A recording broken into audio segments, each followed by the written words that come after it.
Coming in hot, Chinch. How we doing, brother? Can you do what you just did right before we started with your eyes? I was looking over here Like, is there somebody about like to catnap? Well, if I mention MACI's name, she'll want to go outside and go to the bathroom and all that stuff, and probably. So I'm trying not to look at her. She's right to my right. If you guys are listening and I'm watching, he's looking at the side of his eyes like a ninja's about to take him out, Sean. I was going like that because say her name either. Does that ever happen with your Macy? Whenever I stare at my dog, she'll look at me. Then if I look away, she'll bark at me. Really? So I knew right now if I just looked with my eyes, she wouldn't see my head turn. She wouldn't bark at me. That's really funny. Hey, dude, we got to start. There's breaking news today, and it's not good for the Mets, dude. Senga. At the time of this recording, this just came out. He has a mild strain of his posterior capsule in his shoulder. So a shoulder strain, going to be shut down immediately. Expected to start the season on the DL. Sean, he's maybe their best pitcher, the Mets. That is a huge blow. Yeah. 12 if that is with a 2.98. Right. Yeah. What is he, rookie of the year last year too, right? Yeah. I mean, freaking hey. This is terrible. That's terrible. Ooh, that's a big one. Second in rookie of the year. I mean, if he's out for, obviously you never want to hear about the shoulder. I almost feel like sometimes, Chinch, with Tommy John, you don't want to hear any of these injuries, but Tommy John guys bounce back from because the shoulder's still intact. Yeah. A lot of times when guys have shoulder surgery, that's more of a complicated thing for a pitcher. So, when you're talking about the back of your shoulder being jacked up, hopefully listen, I have seen it too. Guys are getting back into spring training, are amping it up a little bit. And maybe there's like a little bit of tendonitis in there from like getting it going too much, adrenaline coming. You can't, so hopefully this is not a surgical thing. Yeah. You'd really, really hope that would put a big damper on the season. It already has a question mark with not knowing what, Alonso's future is like, and they want to start off hot because they had such big expectations last year. Yeah, and my man Carlos, our guy Carlos Mendoza too. We want him to do well, so we want Senga right in that rotation. Darn it, yeah. So, do they need more now? Like, do they need to do something? I mean, do you now jump hard into the Snell or Montgomery? I think you must now. If you're, we don't know anything. We're not doctors, but that's always, what is that called? The, more about injuries. Posterior capsule. Right, your posterior capsule, yeah. All that stuff's back there. Your teres minor, your teres major. That's where all the scary pitcher stuff happens. That's where all the stuff happens, yeah. I think you got to go get somebody. I don't know, Chinch. I don't know because, dude, they just got rid of Verlander. They signed Scherzer, Verlander. They got rid of both those guys. Like, what is the goal right now? They haven't locked up Alonso, so it's like, are they rebuilding? Are they?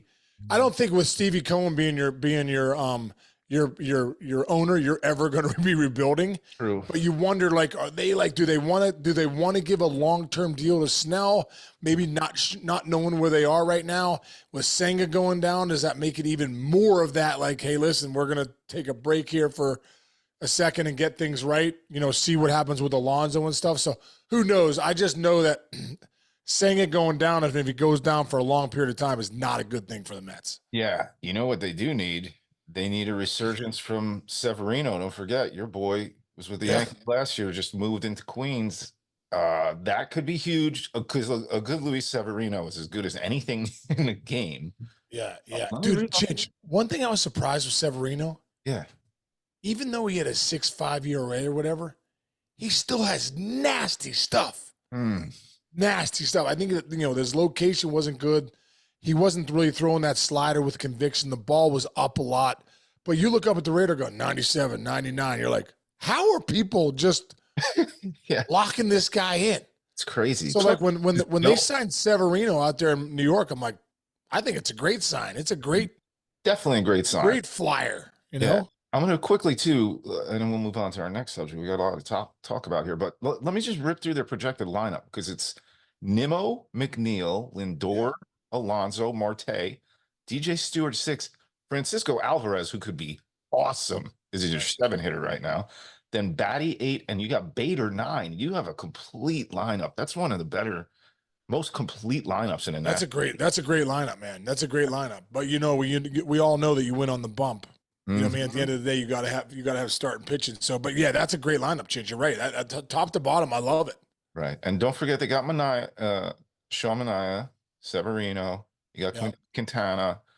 Right now it's Adrian Hauser, I guess. Well, we'll see. We'll see what they do. Listen, at the end of the day, you go Nimmo, McNeil, Lindor, Alonso, Marte.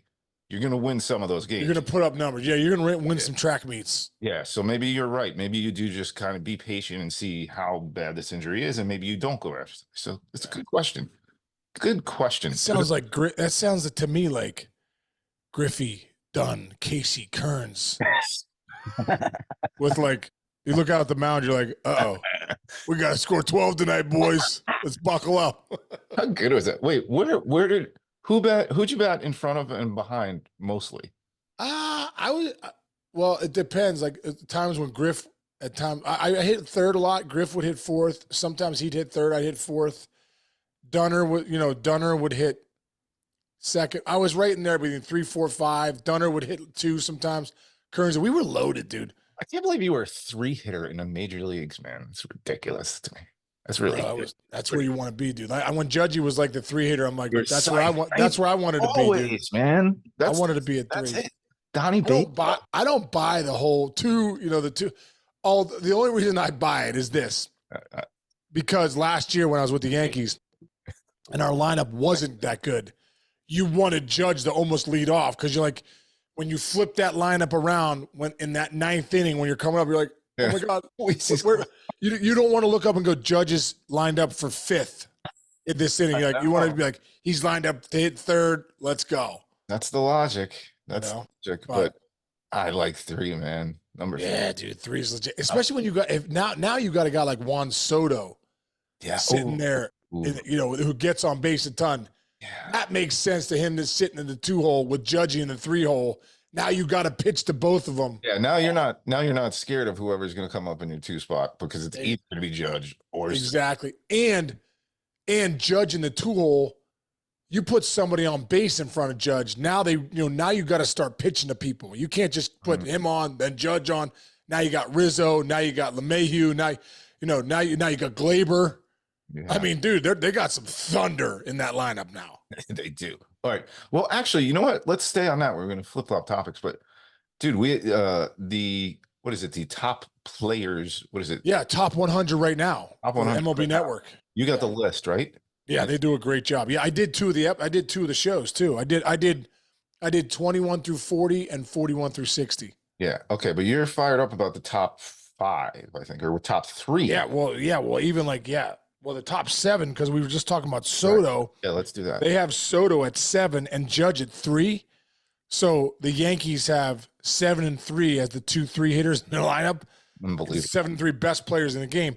But the other 2 guys we were talking about too, Freeman's at 5. So they had Freeman 5, Ohtani 4, Judgy 3, Mookie Betts at 2. And then they had Ronald Acuna at 1. Obviously, after going 40-70, you can see why that. Yeah. I don't think you can argue with that right now. Yeah, I don't think you can argue with that either. I mean, it was pretty ridiculous what he did. Now, the Judge Betts thing, you could probably have an argument there. Yeah. I just think Judgy healthy. Give Judgy 150 games, and you watch the numbers he's going to put up. Right. So he's 3. Oh, where's Ohtani, you said? Ohtani's 4.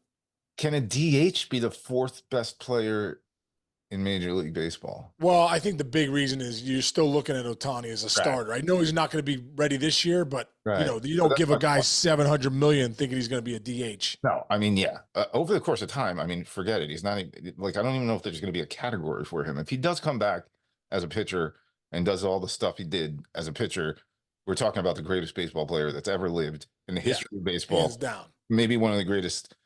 Like that's when SportsCenter does those top 100 athletes of all time. Right. He could eventually be the #1 athlete of all time. I hate to say it, but you're right. If you can do both, when not everybody can do one. Right. It'd be like Tom Brady playing cornerback and cornerback and safety. Exactly. You know, but see, that's where it's really like, think about the teams you played on that had the 3-4 guys or the 2-3 guys, whatever they do now. But like, think about Manny and David Ortiz. Yeah. The Yankees have that now. You're looking at the Dodgers have that now. I mean, I think that like now they're it's kind of like reverting back to like when you played and when we were kind of growing up, where it's like you need two great hitters and then surrounded with everything else in a lineup. But I think dude, look at the Dodgers, dude. They have 5, 4, and 2. They have Ohtani, they have Freeman, Ohtani, and Betts as 2, 3, 4 probably in that lineup. And they potentially have the best starting pitcher in baseball after. Dude, our boy Nolan did that clip yesterday. Did you see?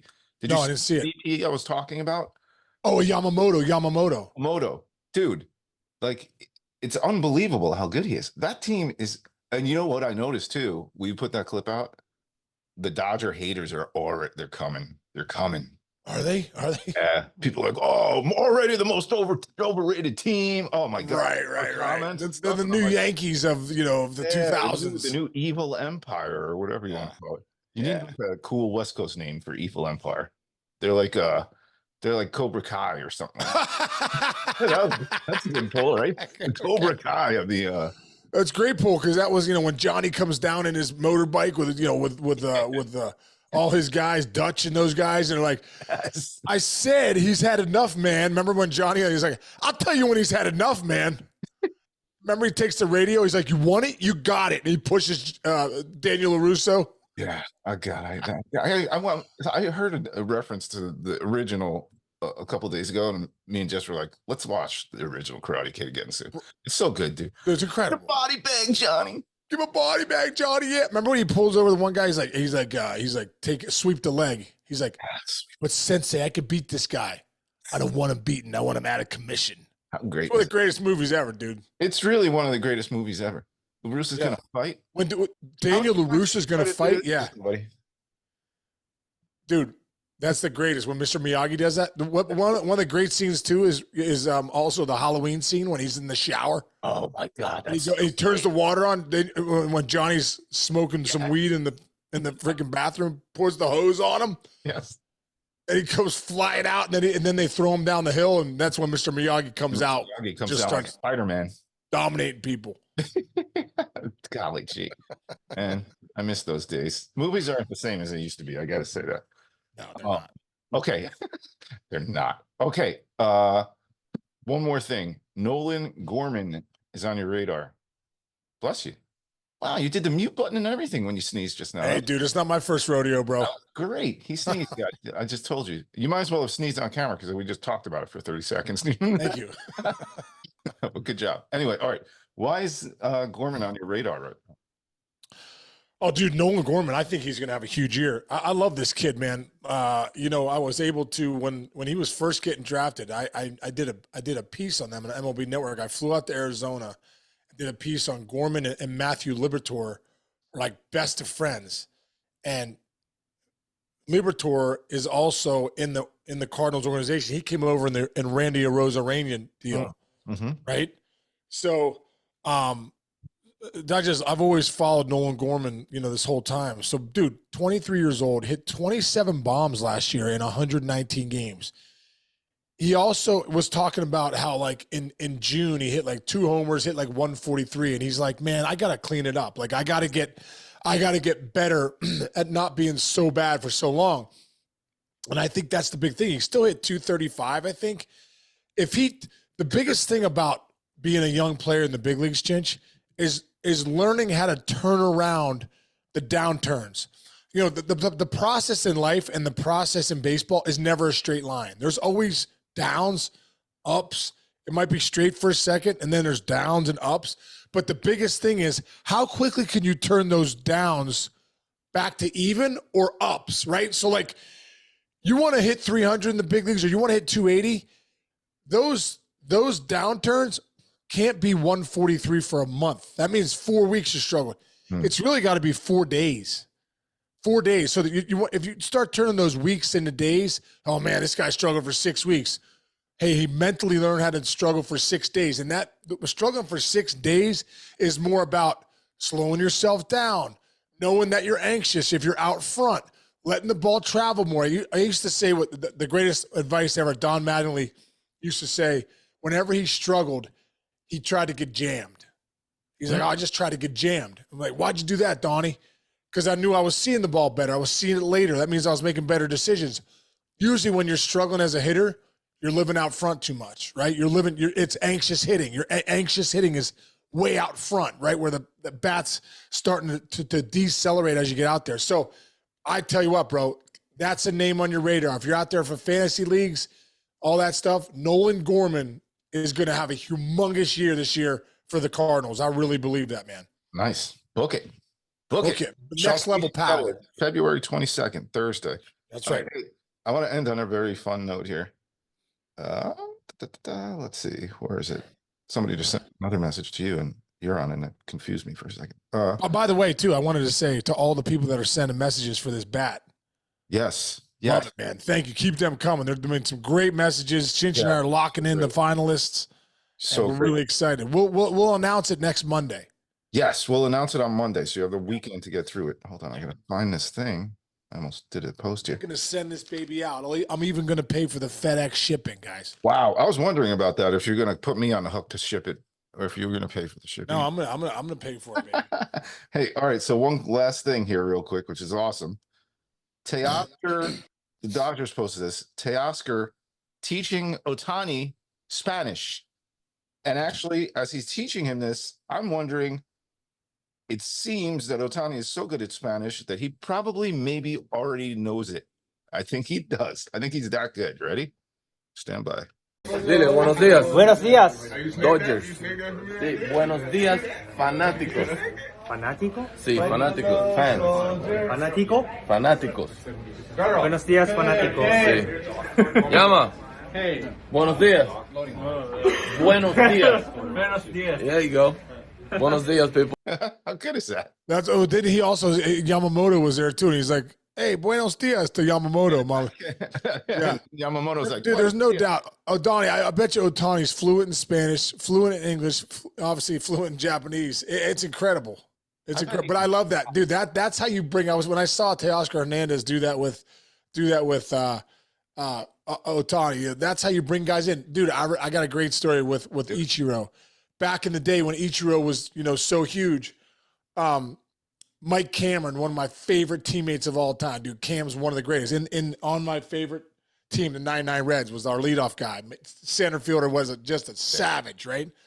And Cam was one of the leaders in our clubhouse. Always playing the music. Was just such a great guy, like big personality, awesome dude.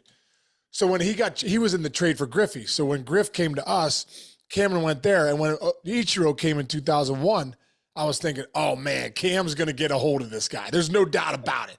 So then I started to hear that Cam was getting a hold of Ichiro and, bringing him in and, razzing him. That's just who Cam is, right? Right. So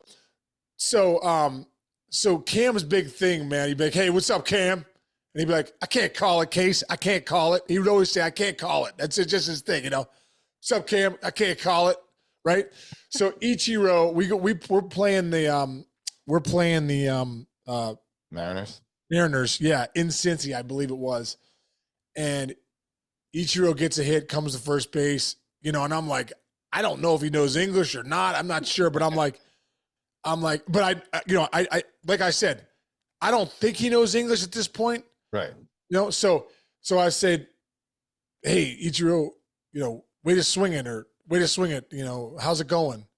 And then he says, I can't call it. And I'm like, oh my gosh. I'm like, hey, Cam's influencing you. I don't know if you know any more English, but you know that Cam taught you I can't call it. It was incredible, dude. That's great. He's like, I can't call it. I got one other Ichiro story. Like I said, one time I was with the Tigers. And Ichiro could fly, dude, fly down the line. It was just incredible, dude. It was like literally like a gazelle. Right. And so there's a play, he grounds the short, and when he hits a ground ball to short, you're like, let's go. So Carlos Guillen comes flying in, I think, gets rid of it, boom, bang, bang, play at first. Now, as a first baseman, you always feel the bag or the ball. You can feel it. So, like, you, like, just know it. It's happening so fast, but you know, you're the guy that really feels it more than anybody, even the umpire. Right. So it's like bang, bang. I feel Ichiro hit, and then the ball hits. He's definitely safe. And the ump's like, out. Uh-oh. And Ichiro's like, oh, you know, he'd really never complain, but it's, oh. And I'm like, wow, he was safe. Like, I knew he was safe. So Ichiro, instead of walking back to the dugout, walks over to me. Case. He's like, Sean, points to the umpire. He's like, tell him I was safe. Tell him I was safe. And I'm like, I just walked away. I mean, like, tell him I was safe. You know I was safe. Tell him I was safe. That's awesome. That's a great story. I miss Ichiro. My dad, oh my God, is a Yankee fan. Like, he's like, we got to get Ichiro. We got to get Ichiro. For 12 years, my dad said that. And finally, they got him. And he's like, we got him. It's going to be great. And I'm like, Dad, he's like 49 years old now. He was still good, though, for the Yankees, wasn't he? Really good with the Still Yankees. really good. I think he can still play right now. I have an Ichiro t-shirt upstairs. Yeah. Do you? Yankees. That's cool. That's cool. I also have a Matsui Oakland A's t-shirt, which is kind of cool, that Matt Vasgersian gave me, which is fun. Matsui played for the A's? Yeah, forget that, don't you? When? Like 1 year? I think so. Dude, he was, I'll never forget. I say it all the time. It sticks in my head that he played for Oakland in 2011. He was 37 years old. He hit 251 with 12 and 72 that year. I always go back. Millar always said, he goes, I don't care how good that Yankees lineup was. We never wanted to see Matsui. The game on the line. Yeah, it was pretty good. Anyway, all right, we got a lot of good stuff in there today. Yeah. What's today? Thursday? Today's Thursday. We got the Miracle Bash tomorrow. Don't forget handbid.com app. I'll keep it in the keep that link going. Keep the link going. And it worked, dude. We had some people get on yesterday and get on and bid. Great. So yeah, guys, help our kids, man. Help our kids. All that money goes to help with the kids. We're traveling. We're going to Field of Dreams this year in Iowa, which is going to be incredible. We're taking our kids. Yeah. It's just there's really fun stuff to go bid on. I wouldn't, we wouldn't be pumping this up if Sean didn't kill it with this thing. I mean, there's some great stuff. Dude. Eddie Vedder stuff is insane. Yeah, I mean, Vedder came through so big, and Ed retweeted, sent a tweet out yesterday about our stuff. If you go check it out, and then Pearl Jam put us on their story. Yeah. So, all right, it'll be in there. It'll be in the link will be in this show. All right, guys. Okay. All right, have a great day, Sean. All right, man, Chichi, have a great day, bro. I'll see you tomorrow, and everybody out there, thanks for listening. We'll see you tomorrow too. See you, brother.